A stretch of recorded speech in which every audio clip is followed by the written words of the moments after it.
वार्ता को लेकर एक और बड़ी खबर। होर्मुज को लेकर अमेरिकी सेनेटर ने बड़ा दावा किया है।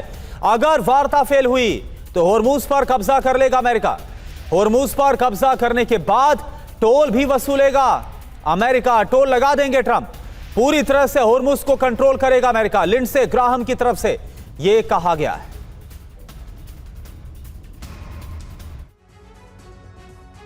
और हॉर्मुज पर कब्जा करेंगे ट्रंप। अब सवाल तो यही उठ रहा है। देखिए, अमेरिकी सेनेटर ने जो दावा किया उस पर एक नजर डालें तो वार्ता फेल हुई तो हॉर्मुज पर कब्जा करेगा यूएस। ये साफ साफ संकेत दिया जा रहा है। सैन्य कार्रवाई से हॉर्मुज को कब्जे में लेगा अमेरिका। हॉर्मुज पर कब्जा करने के बाद टोल लगाएंगे ट्रंप। हॉर्मुज पर अमेरिका का पूरी तरह से कंट्रोल होगा। शांति वार्ता फेल होने पर गंभीर नतीजे होंगे। इस बयान का मतलब क्या है? वार्ता के बीच ईरान पर दबाव बढ़ाने की एक कोशिश है। शांति की कोशिशों के बीच सैन्य टकराव की आशंका बनी हुई है। तो ये एक संकेत जरूर है। सचदेव सर, अब इस पूरे मामले में कोई डिप्लोमेटिक ग्लिच आपको दिखाई देता है? अमेरिका चाहता है शांति हो जाए, ईरान चाहता है शांति हो जाए। ट्रंप के बयान तो आते ही रहते हैं। ईरान भी शुरू से कहता है कि हम उसको गंभीरता से नहीं लेते हैं। और उसके बीच ये भी आ रही है कि भाई बाद में अगर स्थिति नहीं ठीक हुई तो हॉर्मुज पर अमेरिका कंट्रोल कर लेगा। क्या आपको एक डिप्लोमेटिक वे में ये जो पूरा का पूरा डेलीगेशन, ये डील है, वो सही दिशा में जाती दिखाई देती है? जोड़ी दिशा लग रही है। दोनों तरफ से पूरी दोगुनी दिशा नहीं लग रही है।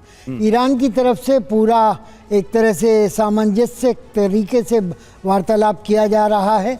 प्रोवोकेशन का जवाब दिया जा रहा है। हार्मुज को बंद किया जा रहा है, लेकिन वार्तालाप चल रहा है।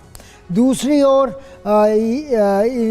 जहाँ तक ध्रुवीकरण का हिसाब है, दोनों तरफ ध्रुवीकरण हो चुका है। ईरान में भी जो अतिवादी हैं, अति राष्ट्रवादी हैं, वो कुछ और कह रहे हैं। वो कह रहे हैं डील होनी ही नहीं चाहिए, ईरान सरेंडर ना करे, वगैरह वगैरह। और जहाँ तक रहबर सुप्रीम लीडर मुज्तबा का सवाल है, उन्होंने स्टेट ऑफ हॉर्मुज के ऊपर अपने दावे को, आधिपत्य के दावे को बार बार दोहराया है, लेकिन न्यूक्लियर इनरिचमेंट पर वो खामोश रहे हैं। तो उससे थोड़ा लचीलापन दिखता है। अमेरिका में लिंडसे ग्राहम जो हैं वो ट्रंप साहब से भी ज़्यादा अतिरंजित बातें करते हैं। वो भारत के विरोध भी बोल चुके हैं, आपको याद होगा पिछले साल। तो ये सब चीज़ें जो हैं वो रिपब्लिकन पार्टी के मागा बेस और उनके जो पक्षधर हैं उनको पटाने के लिए की जा रही हैं। वार्तालाप से इसका संबंध कम है।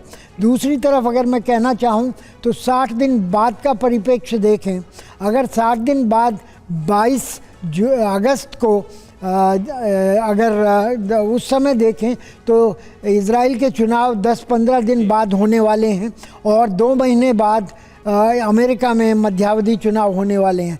वो परिस्थिति 60 दिन तक अगर इसी तरह से ईरान टालता रहता है तो उनको एक्सटेंड करना, अमेरिका और इजराइल को सीज फायर वगैरह एक्सटेंड करने पड़ेंगे। बिल्कुल। और सचदेव सर, सवाल तो यह भी है कि जब शुरुआत में होर्मुज को लेकर, लेबनान, हिजबुल्लाह को लेकर इतना टकराव है कि जो बातचीत वाली जगह से वहां से ईरान का डेलीगेशन वापस लौट गया, तो जब बातचीत परमाणु कार्यक्रम को लेकर होगी तब क्या होगा? एक और बड़ी खबर, शांति वार्ता के बीच IRGC की ट्रंप को धमकी।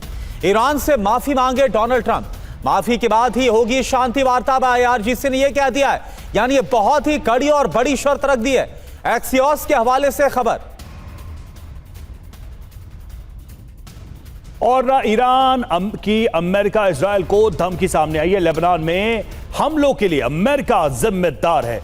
लेबनान में हमले रोके इजराइल, ये मोहसिन रजाई ने कहा है।